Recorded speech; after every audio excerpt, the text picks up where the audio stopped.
Tere taas Brüsselist Euroopa Parlamendist, mul on rõõm kõiki tervitada. Käes on jõulukuu, mõni nädal on jäänud veel jõuludeni. Nagu te näete, ka minu selja taga on siin kena jõulupuu, vastav meeleolu on loodud. Õnneks võib sellest täheldada, et peetakse veel ka au sees kristlikke pühi, sest siiamaani veel parlamendis sees ma ühtegi radikaalset moslemit pole näinud, kes sõidiks nende jõulupuude vastu. Seega tuju on hea ja kõik on päris meeldiv. Võtame kokku lühidalt Euroopa Parlamendis toimunud sel nädala sündmused. Ma tulin siia teisipäeval, täna on neljapäeva pärastlõuna ja Eestisse tulema tagasi reedel ehk siis homme hommikul. Ma teen täna juba kokkuvõtte ära, kuna lihtsalt homme hommikul läheb muidu liiga kiireks, sest on vaja juba lipata lennujaama, et jõuda lennuki peale, et sõita Helsingisse, Helsingist Tallinnasse, sest otselende meil ju jätkuvalt ei ole. Väidetavalt pidi see hoidma viiruse kontrolli paremini kontrolli all viiruse levikut, et see ei leviks liiga kiiresti. Seetõttu istun siis Helsingi lennujaamas ümber, kus on kindlasti väga ohutu ja loodetavasti viirusekandjaid ei ole.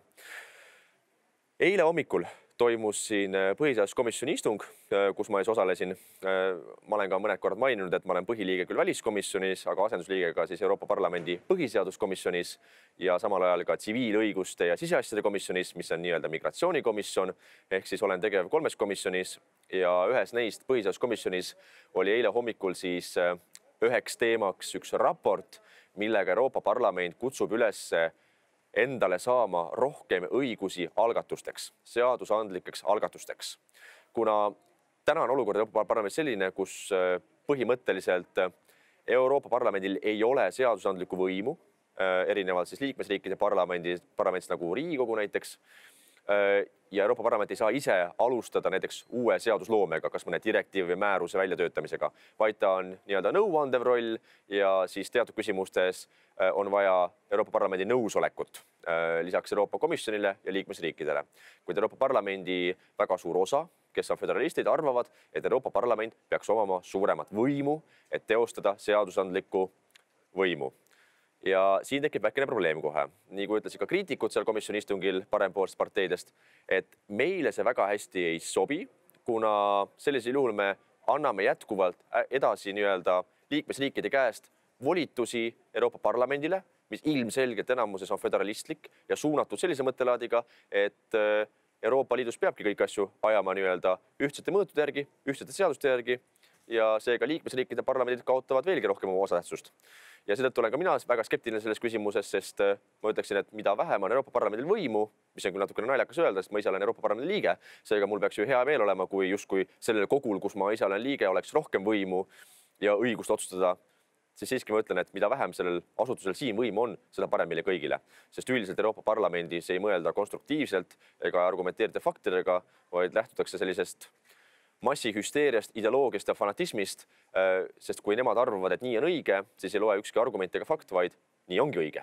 Olgu selleks kliimaneutraalsus, maailma päästmine, migratsioonikriis, kõik need küsimused lähtuvad siin ideoloogiast, mitte faktidest ega argumentatsioonist.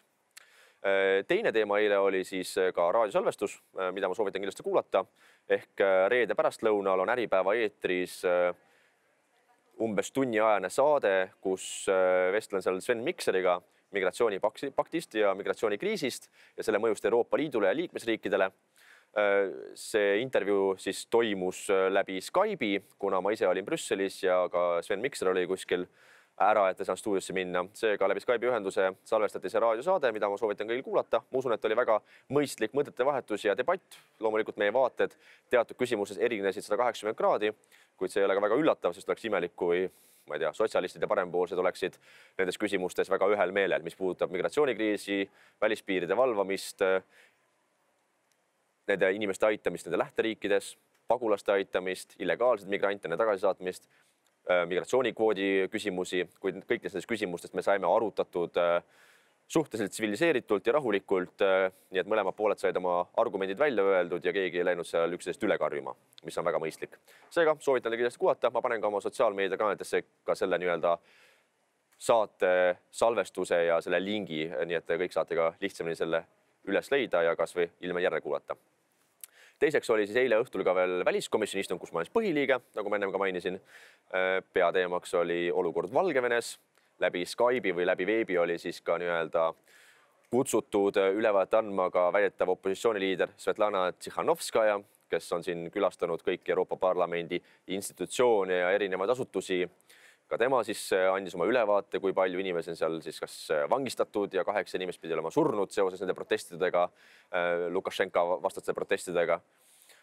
Kuid loomulikult mind isiklikult häiris see, kui inimene võtab endale õiguse rääkida terve Valgevene rahva nimel, sest see, mida Valgevenes minu hinnangul vajatakse, on uued valimised, kus on välisvaatlejad kohal, kus tagatakse võimalikult aus valimisvõitlus erinevate kandidaatide vahel ja kus poleks erilist kohta valimispettustele ega manipulatsioonidele. Sellisel juhul me saaksime rääkida tõeliselt valitud presidendist, kellel on olemas mandaat esindada tervet Valgevene rahvast. Täna ei ole seda mandaati ei Lukašenkal ega sellel Tšihhanovskajal või mis ta nimi nüüd täpsemalt oligi.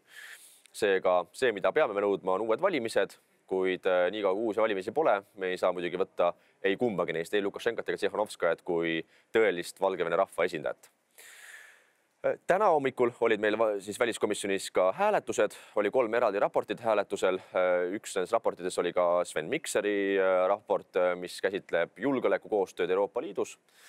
Sinna erinevatel raportitel, mis käsitlevad siis nii-öelda Euroopa Liidu ühtset välispoliitikat, kaitsepoliitikat, selle tsentraliseerimist ja föderaliseerimist, oli tehtud ka sadu muudatusettepanekuid.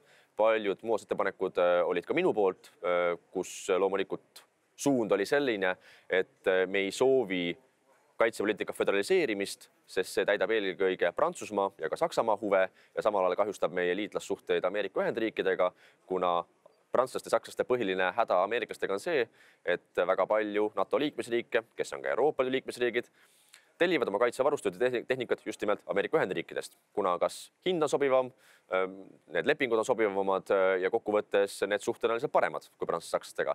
Ja see ei sobi muidugi prantslaste ja sakslastele ja seega siis selleks, et täita oma majanduslikke eesmärke ja oma taskutesse need miljonid või miljardid eurot panna, siis loomulikult rõhutakse Euroopa Liidu ühtsele kaitsekoostööle ja selle föderaliseerimise vajalikkusele, millele loomulikult mina oponeerin ja ütlen, et see on väga ohtlik tee, sest Euroopa Liit on loodud majandusühendusena, mida ta muidugi enam ammu ei ole, vaid tegemist on poliitilise föderatsiooniga, kus 95% põhilisi küsimusi on langetatud otsustena juba Euroopa Liidu tasandil, mitte liikmesriikide tasandil, kui sellest hoolimata meie asi on praegu vastu seista ka nii-öelda kaitsepoliitika föderaliseerimisele, mis pigem halvendab Eesti julgeolekupositsiooni ja meie olukorda, sest see kahjustaks omakorda meie suhted Ameerika Ühendriikidega.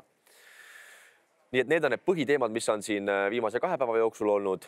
Kui ma nüüd kommenteerin lühidalt ka Eesti sisepoliitika asju, mis loomulikult lähevad mulle väga korda, siis ma pean ütlema, et ma tohutult naudin seda meeletut viha, kiunu ja hädaldamist, mis on praegu meedias toimumas ja mis on toimumas opositsioonipoliitikute poolt ja mis on toimumas ajakirjanike poolt, kes võtavad sotsiaalmeedias või kas või Twitteris avalikult sõna ropendades, kasutades labasusi ja soovides nii-öelda rünnata valitsust ja valitsuse otsuseid, kuhu suunatakse riigieelarve vahendeid või kas või neid katuserahasid.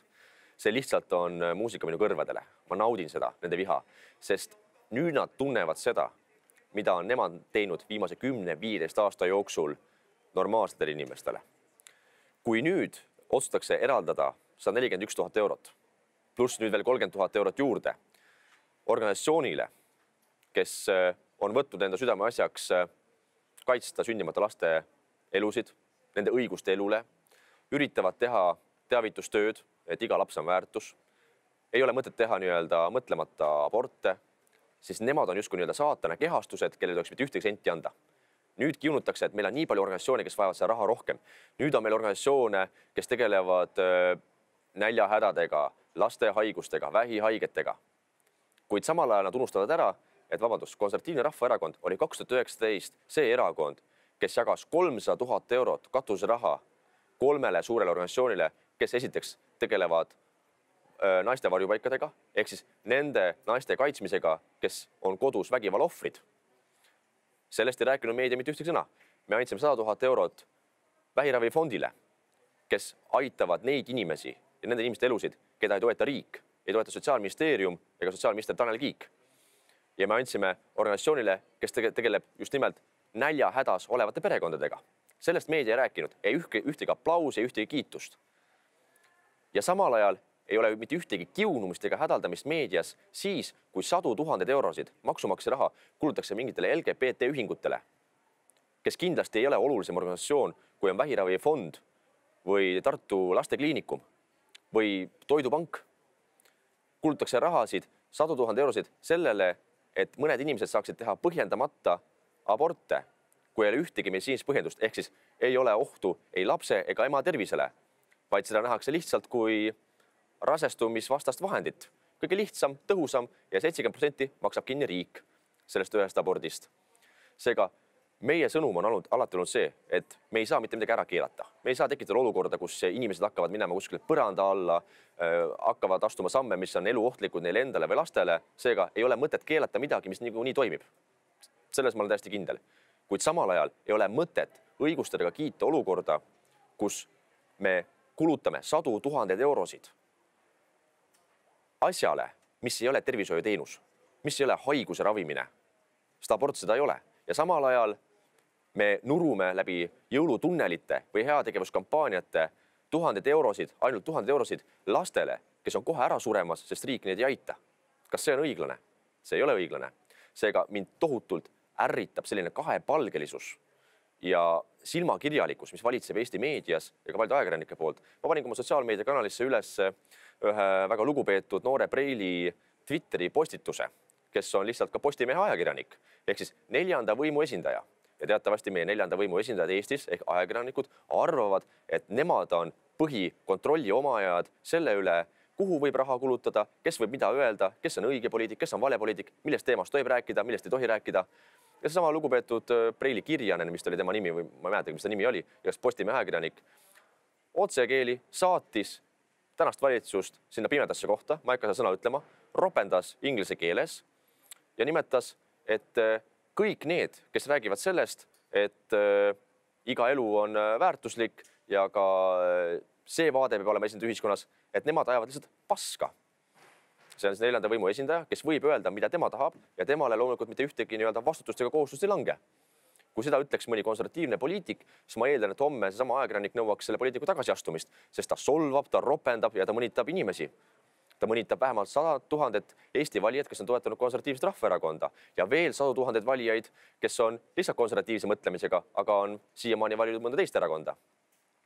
Sestap ma peaks ütlema, et iga inimene Eestis on oluline ja eriti oluline on tähelepanu pöörata just nimelt nendele inimestele, kes kannatavad vaesust, kes on kohe suremas vähki ja inimesi tuleb aidata. Aga samamoodi tuleb aidata ka neid inimesi, kellel on õigus sündida silma ja õigus elule.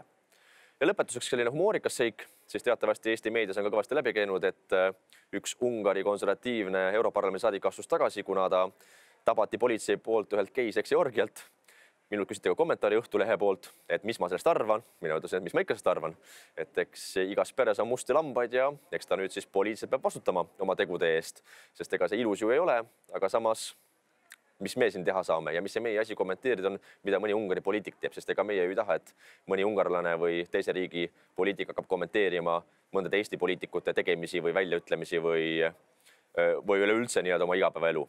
Kuid see, et üks Eesti diplomaat avastati ka sealt orgialt, ma ütleksin, et üpris piinlik. Et ega tuleb ikka mõelda, kuhu sa lähed ja kui selliste kalduvustega oled, siis tuleb seda hästi hoolikalt ettevaatlikult varjata. Ja ma ei kujuta ette, mis sellest lõpuks kogu saab, aga ega ta väga just suurt au Eesti diplomaatiale ja väliskorpusele kahtlemata ei tee. Ja lõpetuseks ma pean ütlema muidugi ka reklaami ära, sest teatavasti maski kandmine on nüüd ka kohustuslik siseruumides kõikjal Eestis ja loomulikult Eesti inimesed mõtlevad, kust maski osta ja mida kanda. Mina, kus paar päeva tagasi sain väga huvitava maski, meie erakonna enda mask, mis on siis konservatiivse rahvaerakonna mask. Mõned nädalad tagasi oli vist tellitud erakonna poolt ja paar päeva tagasi ma juhuslikult sain erakonna kontorist täiesti uue maski, 2-kihiline riidest mask, pestav, taaskasutatav ja ma peaks ütlema, et tunduvalt mugavam mask, kui on ükskõik milline kirurgiline mask või mõni muu selline mask, mida müüakse tavakauplustes. Seega ma soovitan tõesti pigem kanda maski, hoiame üksteise tervist, püsime terved ja EKRE.ee kodulehel on siis e-pood kohe esiküljel, kus te lähete, saate tellida igasuguseid suveniire, nänne seal ja seal on ka seesama mask on tellitav 5 eurot tükk. Nii et 5 eurot ühe korraliku maski eest, kus on ka olemas kenasti rukkilille logo ja EKRE. Nii et kui kannate seda maski, siis võite kindlad olla, et kõik need vasakäärmuslikud ajakirjanikud ja poliitikud saavad peaaegu südameinfarkti, kui nad teid tänava peal näevad või kuskil siseruumides seda maski kandmas. Seetõttu püsime terved, jagage kindlasti seda postitust edasi, külastage minu sotsiaalmeedialehti nii Facebookis, Twitteris, Instagramis kui ka YouTube'is. jaakmadisson.ee on minu koduleht, sealt saate ka lugeda nii-öelda püsivalt värskeid lugusid, mis toimub Euroopa Parlamendis. Seetõttu püsime terved ja taas kohtume siin nädala pärast.